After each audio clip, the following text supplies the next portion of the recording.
Right now, a lot of people are talking about moving out of the US. Following Trump's 2024 election victory, Google searches related to leaving the country spiked.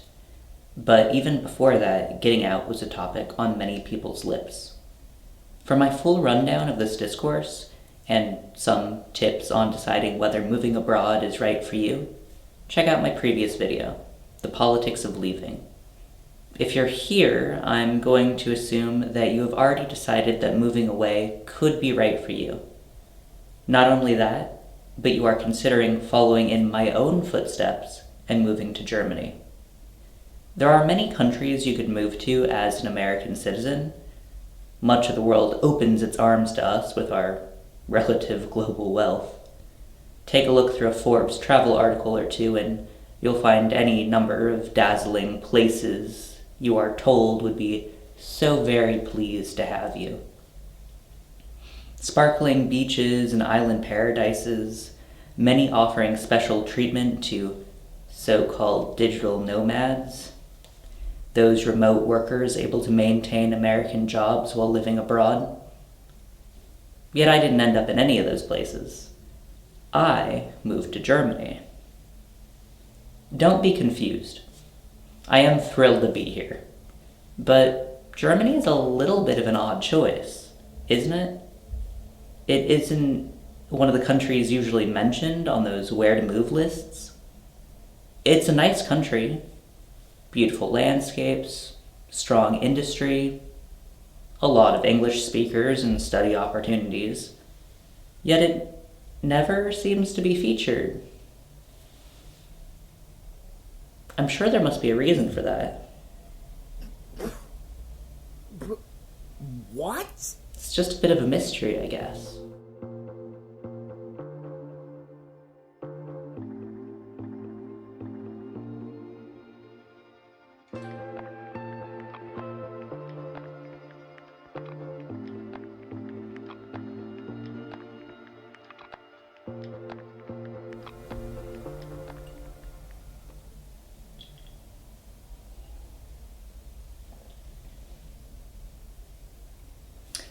A lot of people feel odd about moving from the US to Germany, given the historical precedents, shall we say. Many Americans with ties to Germany have ancestors who fled the country during the Third Reich. Even for those who don't, just knowing the sheer scale of what happened during the Third Reich can make relocating to Germany by choice feel a little bit wrong. It certainly is ironic, given how many prominent German exiles came to America during the 30s and 40s. Thomas Mann, Albert Einstein, and Hannah Arendt, just to name a few. Of course, as time flows on, situations change. The relative circumstances of the US and Germany are not what they were 100 years ago. German society on the whole has held on to the guilt of this period and built a thriving remembrance culture around it, much more so than the US has done with its own historical legacy. That said, whether you feel a bit odd about relocating to Germany or not, I would suggest that anyone moving here takes some time to engage with the country's history. Germany has a ton of museums and monuments, many of which have tours or other materials available in English, and other languages if you'd prefer. Anyway, maybe Germany's history isn't your main concern. Maybe you're more worried about contemporary issues. Contemporary politics, perhaps. If you're familiar with German politics, you have likely heard of, and might be concerned about, the AfD, or Alternative für Deutschland. This is the country's far-right party, or at least the furthest right party that actually matters in mainstream politics. Americans will sometimes offhandedly refer to this as Germany's new Nazi party, which isn't completely accurate, but is okay enough as a shorthand for their positions and ideology. A number of people have told me personally that moving to Germany doesn't make sense right now because the AfD is gaining popularity around the country. This is a very simplified way of looking at what's currently happening here, and I think it's misguided at best. Yes, the AfD has gained some traction in the decades since its founding, spurred on largely by anti-refugee sentiments, but it is still far from having real overarching power in the country, in large part because it has alienated the other large parties to the extent where they won't work with the AfD. Unlike the US, Germany doesn't have a two-party system with a winner-takes-all element. Instead, it has a multi-party system that relies on coalition building. A party that can't find any coalition partners is very unlikely to be able to exert much power on the federal level. While they may be able to find a foothold in individual states, German states do not have the same kind of power as American states, with much more of the power here being consolidated in the federal government. Let's take a step back from that, a step back from German politics for a moment, and consider wider trends. The German right wing has gained some traction in the last decade. So has the American right wing. So has the French, the British, the Hungarian. Global political science is not my area of expertise, but I have seen enough from studying American and German right-wing groups, and from simply existing as a trans person in the world and keeping up with the news that affects my community, to see that the rise of right-wing sentiments is a worldwide problem. Germany may be shifting rightwards, but so is pretty much every other country that you might consider moving to. When looking for a place to relocate, it isn't about looking for a place that is going to be perfect, because no place is. It's about looking for a place that will give you enough time to build a stable, comfortable life, and where you will be willing to stand your ground if and when your rights do get challenged. For me, Germany fits that bill. I will, of course, continue to keep up with the politics and keep an eye on how the political situation is developing. I will do what I can to defend my rights and the rights of other groups in the country against reactionary impulses, but I am much more confident in my ability to do that here in Germany, where the rightward slide seems to be slow and fraught, than in the US, where the situation is developing much more quickly. I'd be lying if I told you Germany's politics were the main reason I've settled here. Politics played a bigger role in my choice to leave the States than in my decision to move to Germany in particular. I considered them, of course, but there was a lot more going on. I shared a quote in my last video that I keep coming back to. You need more than political reasons for making a move, including increased quality of life, sense of adventure, being closer to family. Sacrificing time with friends and family, or your hobbies just for political reasons, is a hard choice. Alex Ingrim, Newskweek. I'm not going to retell the entire story of how I ended up in Germany. It wasn't as simple as just deciding to do so and booking a plane ticket. It really rarely is. If you want to hear about the details, there's a segment on my channel that I clipped out of a stream where I talked about it. Suffice it to say, though, American politics were what drove me out of the US, but it was the positive aspects of Germany, as well as the connections I made, that kept me here. When I was first deciding to relocate to Germany permanently, I met up with an American friend who was also living here at the time. Together we drew up a pros and cons list, covering all the reasons we should, or shouldn't, stay in Germany. I don't have a copy of this original list on hand, but honestly that's kind of beside the point anyway. Most of our pros came down to basic quality of life things. If you're considering moving from the US to Germany, Germany offers better public transportation, more accessible healthcare, stricter consumer protections, and a lower cost of living. Unlike the US, Germany also isn't nearly as car-centric, with walkable communities being the norm.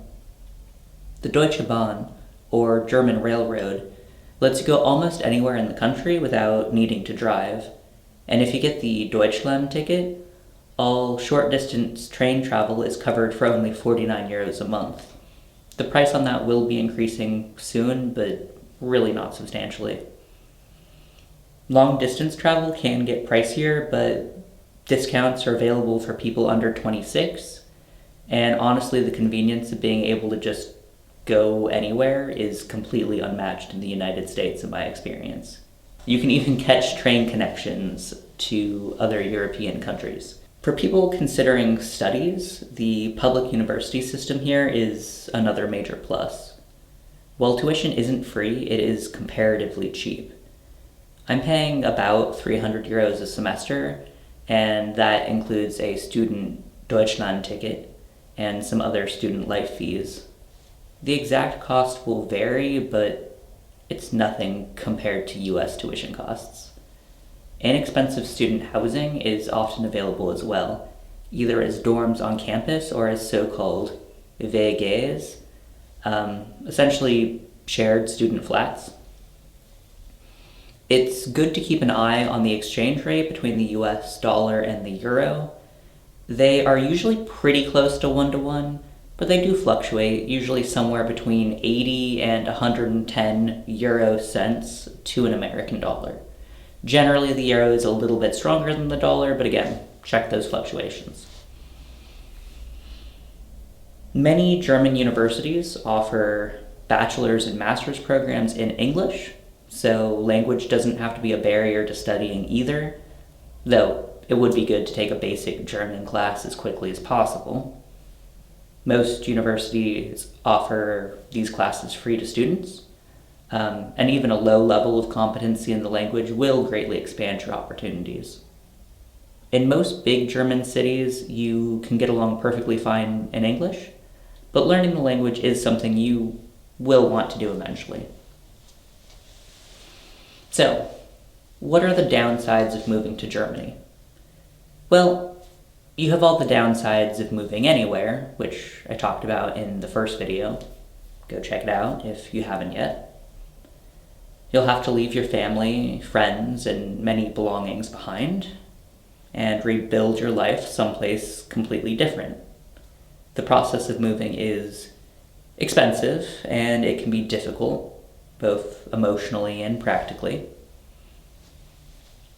Paperwork and other bureaucracy can be particularly difficult in Germany, where official agencies have a reputation for being slow-moving and difficult to understand. This is actually why I recommend you have a solid plan before arriving in Germany. Many of the where to go when leaving the US articles I've mentioned earlier like to highlight places where Americans can go without a visa and just figure out what they're doing once they get there. While you can enter Germany without a visa and stay for up to 90 days, just figuring it out once you get here isn't a great idea. Waiting times for necessary appointments can take weeks, if not months, and paperwork can take a really ridiculous amount of time to get processed. This isn't a typical experience, but my most recent residence permit took just under a year for me to get.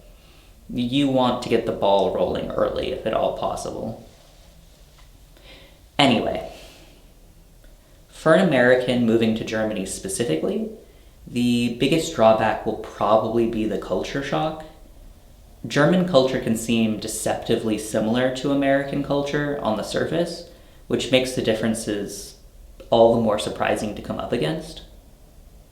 More than anything, if you've lived your entire life as part of the cultural majority where you are, moving to some place where you're an outsider is going to be very jarring.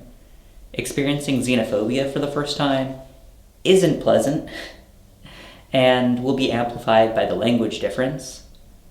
Although you can definitely function in most of Germany while only speaking English, you won't always be treated well for it. The first time you get shamed for speaking your native language, being told that German should be spoken in Germany, is a moment that will stick with you. Of course, you may have already experienced all this. If you're a person of color in the United States, then a lot of this isn't going to be new to you, especially not if you have a native language that isn't English. In that case, you might be a bit more emotionally prepared for this aspect of relocating, but that doesn't necessarily make it that much easier. Racism in Germany looks different than it does in the US, but it is an issue you will unfortunately need to learn to navigate. Differing structures of discrimination and different cultural stereotypes may mean that the strategies you have to navigate racism in the US may not work here, meaning you might have to relearn how to address that kind of prejudice. In case I haven't talked you out of moving to Germany, I'm next going to delve into the specifics of how to make that work. This isn't going to be a detailed guide of everything you need to know in every possible situation. I just want to outline the process in broad strokes and share some of my most important tips and tricks so that you have, at the very least, heard about the things you need to know. That way, you're less likely to be completely blindsided by some part of the process that you didn't expect, or to totally miss out on an option that could have been very helpful for you. We're going to start by talking about residence permits. To be allowed to stay in Germany for more than 90 days as an American citizen, you're going to need to get a residence permit. Like I already mentioned, getting this permit can be a long process, so you should prepare before you arrive in the country. For most Americans coming to Germany, there are 3 main things that can qualify you for a residence permit. These are studying, working, and having a family. The process of actually getting registered in Germany and applying for the residence permit is similar regardless of which approach you take, so I'll cover that briefly after I go over the 3 options individually. I am most familiar with the process for studying, so I'll talk about that first. Entering a bachelor's, master's, or vocational training program in Germany qualifies you for German residency for the duration of the program. A fair number of bachelor's and master's programs are available in English, particularly those that study Anglistik or Amerikanistik, English or American studies respectively, or certain international or STEM-focused fields as well. Vocational training is a bit more difficult as most programs require at least a B1 command of the German language. Therefore, I'm mostly going to focus on university programs here. I'm including a link to a searchable database where you can find English language programs in Germany. Not every available program is in this database, but it's a good place to start looking. Make sure to check the tuition cost. Public programs should be relatively inexpensive, no more than maybe 600 euros a semester, but private programs can cost significantly more. Once you have found a program that you're interested in applying to, or hopefully several, you don't want to put all your eggs in one basket, the webpage for that program will have more specific information on how to apply and what the deadlines are. Generally, applications are accepted between April and June for the winter semester, which begins in October, and between October and December for the summer semester, which starts around April. Most programs, however, will only accept applicants for the winter semester unless you're transferring from a different program. Sometimes international applicants are required to apply through a website called UniAssist or UniAssist instead of through the university itself. UniAssist looks at all of your documentation, such as your high school diploma, and verifies that it is equivalent to German documents. It then forwards that information to the programs you've applied to. Unfortunately, UniAssist does charge a fee for each application, and it takes 4 to 6 weeks to process, so you need to be sure to apply extra early if a university uses UniAssist. Different programs ask for different documents when you apply, but you will always need your high school diploma or transcript. If you're applying for a master's program, you will also need the transcript from your bachelor's program, as well as from any time you have spent abroad. Some programs will also ask you to submit a CV or a resume, a letter of motivation, or an application essay. Again, it really will vary depending on what programs you're applying to. When I was applying to master's programs, I had programs ask me for personal interviews, portfolios of previous work, and evidence of volunteer work. Some ask you to show that you're fluent in a number of foreign languages. One program I considered, but ultimately didn't apply to, wanted applicants to be fluent in 2 foreign languages in addition to their native language. That wasn't a requirement that I was able to fulfill, hence not applying to that program. If you have any questions about requirements, expectations, or what will or won't be accepted, don't hesitate to email the contact person for your program. When I was applying to programs, being in direct contact with them was super helpful. When I had problems getting certain pieces of paperwork or meeting deadlines, faculty were usually more than happy to help me find a solution. One last note on picking programs: look for programs that are full-time, not part-time. Part-time programs aren't generally enough to qualify you for a residence permit, which you will need. Once you've been accepted to a program, you'll be given instructions from the university on how to accept your space and officially enroll. Sometimes this can be done remotely. Other times you have to enroll in person in Germany. If this process looks like it will cause any problems, again, reach out to your program. As an international student who will be on a residence permit, you won't be eligible for any funding from Germany itself. You might, however, be eligible for scholarships or stipends. The DAAD, DAAD, Deutsche Akademische Austauschdienst, is a good place to start looking for those. Again, I've got that linked below. They also have another program database that you can search. Housing is going to depend on what university you go to. Many universities offer dorms for international students. Otherwise, it's quite common for students to live in WGs, which are essentially shared flats that a group of students rents together.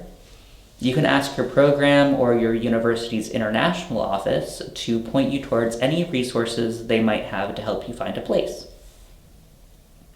Renting your own apartment is a very difficult option. Many landlords aren't interested in renting to short-term renters like students anyway, and even those who aren't generally very open to renting to international students, in part because we don't have the same kind of national credit score that Germans do. If you want to rent your own apartment, it would be best to do so with a German roommate, if at all possible. To get your residence permit as a student, you will also need to be able to show that you can financially support yourself. You can do this by proving an income, such as from a stipend, by setting up a blocked account with a minimum amount of money in it, or by having a German sign a Verpflichtungserklärung on your behalf. This is a legal document in which they declare that they will accept all responsibility for any debt you accrue while you are in the country. This document is valid for 5 years and is a pretty big commitment, so keep that in mind when asking someone to vouch for you. The process of applying for and receiving your Verpflichtungserklärung can take some time, so again, it's best to get started as quickly as possible. If you can, have the person who is vouching for you begin the application before you even arrive in Germany. Blocked accounts are a much more common method. but can be a little tricky to set up because not every bank offers them. The exact amount required in a blocked account has increased over time. As of September 2024, you need at least 11,904 euros for a year, or 992 euros per month. I don't have any experience with blocked accounts personally, so I would take some time looking over forum discussions and reviews of different providers to see which ones seem the most user-friendly. I'm including a link to a page that discusses 3 of the most popular providers to get you started on that research. As a student, you will be allowed to work part-time in traditional employment. This means anything where you're hired as an employee. Self-employed or contract work requires additional permission from the Foreigners Office that you don't automatically get along with your residence permit. It may be possible to obtain that, but again, it's not automatic with your permit, and you may have to jump through extra hoops to get it. On the topic of work, that's the next way you can get a residence permit. The process can vary quite a bit depending on what field you're in and if you have any qualifications, degrees, or experience. It is pretty much always easier to get a residence permit if you already have a concrete job offer before you arrive in Germany, but that's not strictly necessary. If you don't have a job offer, it is possible for you to apply for a residence permit for the purpose of seeking a job. This residence permit is generally good for 6 months or a year, depending on your exact circumstances, but it can be good for up to a year and a half if you have already gotten a degree or done a training in Germany. The requirements for a 6-month permit are a bit difficult to pin down, with the official requirements, as are listed online, set quite a bit higher than what many anecdotal accounts support. Officially, you need a completed degree or vocational training, but I've heard that that might not always be the case. Regardless, if you do have a degree or training, I'd encourage you to get that officially recognized in Germany, so that instead of applying for a 6-month permit, you can apply for the Job Search Opportunity Card, which gives you a 1-year residence permit and allows you to take on part-time work while you search for a job that fits your qualifications. For either kind of job search residence permit, you will need to be able to prove that you can support yourself, meaning you will need to either get a blocked account or have a German fill out a Verpflichtungserklärung. Again, that's a form in which they legally agree to take responsibility for your finances. I covered both of those options a bit more in depth in the studies section. Go back and watch that if you have questions about either of those options. Circling back to the topic of privilege, most paths to residency are geared towards skilled labor, meaning jobs that require a degree or training to do. The more prestigious the field or the more in-demand workers are, generally the easier time you will have getting a residence permit and eventually a permanent settlement permit. That doesn't mean it's impossible to get a residence permit for so-called unskilled labor, a term that I hate, by the way. Au pairs and domestic workers sometimes do, but these permits are likely to be more short-term, and the information about getting them is largely anecdotal. For unskilled labor, it seems like a lot more of the decision-making might be happening at the level of the individual foreigner's office, which means you could have a very easy time getting your permit, or a very difficult one, depending largely on your luck. If you do get a permit based on unskilled labor, you could then spend the year or so you have secured in Germany to look for more skilled positions, or for study programs or training you would be interested in attending to prolong your time in the country and possibly parlay your way into permanent settlement. If your job is considered skilled labor, the process is much more defined, so much so that there are different regulations depending on what field you're in and how much money you make. I can't walk you through the special rules for every sector, so I'm just providing a relevant source below. I do want to mention, however, that if you get hired for a qualified position with a contract of at least 6 months and a salary that lets you earn at least 48,000 euros a year, you should look into the EU Blue Card. Essentially, it's a prestigious type of residence permit that fast-tracks your path to permanent settlement in Germany. It's something I would like to get if I end up in a position where I can qualify for it, but we'll see. For most Americans, the last way to get residency in Germany is through family reunification. Most likely marriage, because most of us don't have close family members in the country. Obviously, this requires you to have someone in Germany who wants to marry you. But I'm not an expert in meeting people, so I'll leave that part to you to figure out. As an American, you're allowed to enter Germany without a visa and stay for 90 days. If you're really on top of things, that may be long enough to get married and submit your application for a residence permit based on that marriage. If not, you can submit an application along with proof of engagement and get a residence permit for the purpose of getting married. I believe those permits usually last 6 months, but this is another situation that's not really written about much, so it may be up to individual foreigners' authorities.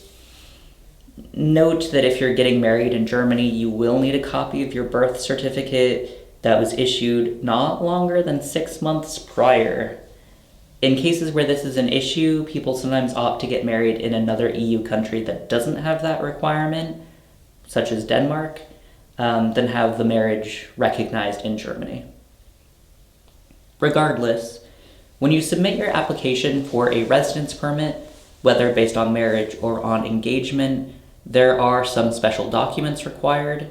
You will need a letter of invitation from your spouse or fiancé, as well as a copy of their Meldebescheinigung, that's their address registration in Germany.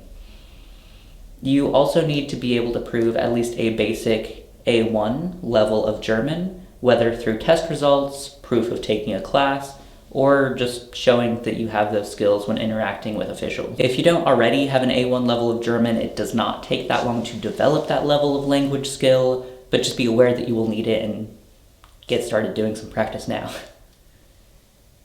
As I said at the top of this section, those are the 3 most common ways Americans can get German residency. In some rare circumstances, there may be other options, such as applying for citizenship based on ancestry, but that's a pretty niche issue and quite complicated, and it doesn't apply to a lot of people, so I'm not going to get into it here. Similarly, people sometimes darkly joke that as expats we're fleeing the US as refugees. By legal definitions, we're not, so asylum seeking or refugee laws don't apply to us in that way. If you are someone in the US right now who knows you want to get to Germany, but you don't have any family in the country or any special professional skills or degrees, the route I would suggest would be to get a residence permit for studies. Start with a bachelor's if you need to, or if you already have one, go ahead and apply for a master's. Do it in an English program if you have to. Use the time that you are studying to learn German. Work part-time if you can. When you finish your studies, take that 18-month job search residence permit and find yourself a job related to your degree, then work your way towards permanent settlement or citizenship. I've known quite a few international students who have gone that route, and it's hard, of course, but it is definitely a way to be able to settle permanently in Germany as long as you are able to keep up with your studies and do the hard work that is required to learn the language and get a good job and all that. In any case, once you have settled how you are applying for your residence permit, there are a couple of other paperwork-related things you will need to get done. I mentioned previously the Meldebescheinigung. That is quite literally just the process of registering your address in Germany once you have a permanent place to live. That is one of the first steps that you'll have to take once you get settled here. literally just telling the local municipality, hi, I'm here, I'm living at this place, I'm renting or whatever. And you do that before you even get in contact with the foreigners office, foreigners authority, because everything related to that goes through the municipal level. Okay. Great. You know now how you're getting to Germany. But where exactly are you going? Depending on what you're basing your residence permit on, you may not actually have a ton of flexibility in where you get to live, but let's pretend.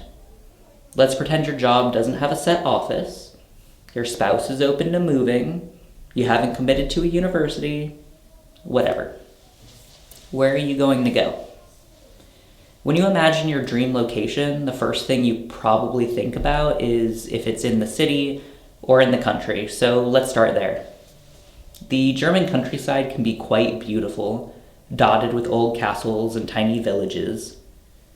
Unfortunately, even the best connected country villages can be difficult to reach without a car, which personally means that they aren't even a possibility for me. If you do consider looking into village life, keep in mind that the more rural a location is, the more you will need to be fluent in German. This isn't just because English will be less prevalent, it's also because more rural areas tend to speak with heavier dialects, which can be more difficult to understand even for experienced speakers. Most Americans moving to Germany will be choosing between urban and suburban locations. It makes a big difference if you're in a big city like Berlin or Hamburg, or in a smaller university town like Göttingen. Both have positives and negatives to consider, though largely they are what you would assume them to be from experience with cities in the US. Cities are large, loud, active. University towns can be quiet and provincial, or quirky and teeming with nightlife. What you would expect. You have to know what atmosphere is best for you. Rather than getting into all of that, I want to emphasize how important it is to look at train connections. Living someplace that is easily reachable by both regional and long-distance trains will make your life so much easier anytime you need to get anywhere. Don't assume that a city will be better connected just because it's bigger. A well-connected and centrally located small town can actually be more convenient than a big city with poor connections. Not that I'm going to call any place out in particular, of course, but it doesn't hurt to look at a map of Deutsche Bahn connections before you pick where you want to live. You should also consider the cultural regions when you're looking at places to live. To this day, there's a strong divide between former East and West Germany, though the North and South cultural divide is quite strong as well. Most of what Americans imagine Germany to be is actually from the South, specifically. Lederhosen, Dandels, Oktoberfest, those are all Bavarian. Northern Germany is a much quieter culture in comparison, not necessarily proper per se, but perhaps stoic is a good word for it. I always think fish and heavy sweaters. The East-West divide has an entire history behind it. Not saying that the North-South doesn't, but the East-West has a political history. With the two having literally been separate countries for decades, this has led to differences not just in culture, but also in architecture, attitude, lived experience, and even vocabulary. Germany was only reunified in 1990, so even though the younger generations don't remember it, a good proportion of the population still does. Both of my partner's parents grew up in East Germany. It's something to stay aware of. Whether you're living in the East or the West, chances are you will meet people who still have very strong memories of before reunification. I'm a little bit of an outlier when it comes to expats in that I've spent most of my time in Germany in the East, and I've come to really love it. A lot of people, not just internationals, but Germans as well, view the East as a less desirable place to live for a number of complicated historical, cultural, and economic reasons. But I find the history of the region fascinating, and, well, it is on average a more affordable area to live than in much of the West. I'd recommend you look into the history not just of Germany as a whole, but of the specific region or regions you're considering moving to. Germany has an extremely varied history with rich cultural differences that you can only really come to appreciate if you recognize them. This is something that even native Germans tend to overlook, unfortunately. When it's time to actually leave, you probably shouldn't take all of your worldly possessions. You could, theoretically, if you wanted to pay to ship all that, but it isn't necessary, and for most people it's not going to make a lot of sense. I moved slowly, over the course of several years, so I had an advantage in this department. I never traveled with more than 2 checked suitcases and a carry-on, and I got to keep a lot of my things. This isn't going to be feasible for a lot of people, and I recognize that. Figure out first what method you want to use to transport your belongings. Are you taking everything yourself in your luggage? Are you shipping things? Or maybe you're having a friend or relative travel with you who can take an extra suitcase of your stuff. Figure out how much stuff you're able and willing to transport. Then, as simple as it sounds, pack your most important things first. Your necessities. Legal documents, backup copies of paperwork and IDs, irreplaceable valuables. Once you have everything you absolutely need, you can start looking at what you want to bring. Sentimental items, clothes, things like that. Keep books to a minimum if possible. They're heavy and will weigh down your suitcase very quickly. Remember that most household goods can be easily replaced. I understand the desire to take everything so that you don't have to buy another later, but when you're working with limited space, you do have to make sacrifices. In all of the traveling and moving I've done, I've learned that it's worth it to keep the most sentimental items, even if they aren't the most practical. Take the things you know you'll be remembering wistfully if you leave them behind. The other things can be replaced. Moving internationally means completely rebuilding your life. You're going to have to leave so many things behind anyway. Let yourself keep the pieces you can find a way to hold on to. That goes for more than just items. A move like this will be a major upset in your life. Do what you can to hold on to what makes it your life. Keep contact with your friends and family back home, even when that means fighting the time difference. Carve out opportunities to do things you love and keep up with old hobbies.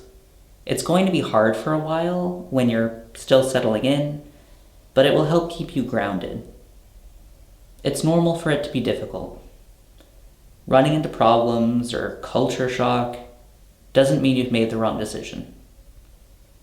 There's going to be ups and downs as you adjust. You'll find your way through them.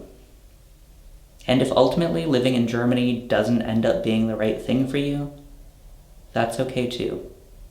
Moving doesn't have to be a lifetime commitment. If you change your mind, the US will be there, and you can always go back. Or you can try someplace else.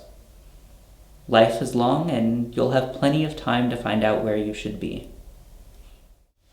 Thank you for your time. I hope that this video has been helpful, whether you are deciding for sure to move to Germany or you're simply considering it as an option. I think that this video, much like my previous video on leaving the US, is really important right now. So if you could, I would really appreciate it if you could leave a like or a comment or even subscribe. The more you interact with the video, the more it's going to get put in front of other people who may need to see it. I am also currently slowly but surely working my way towards maybe getting monetized on this channel. I put a lot of work into my videos, and I would like to have them be more than a passion project someday. Thank you for understanding, and I look forward to engaging with all of you in the comments.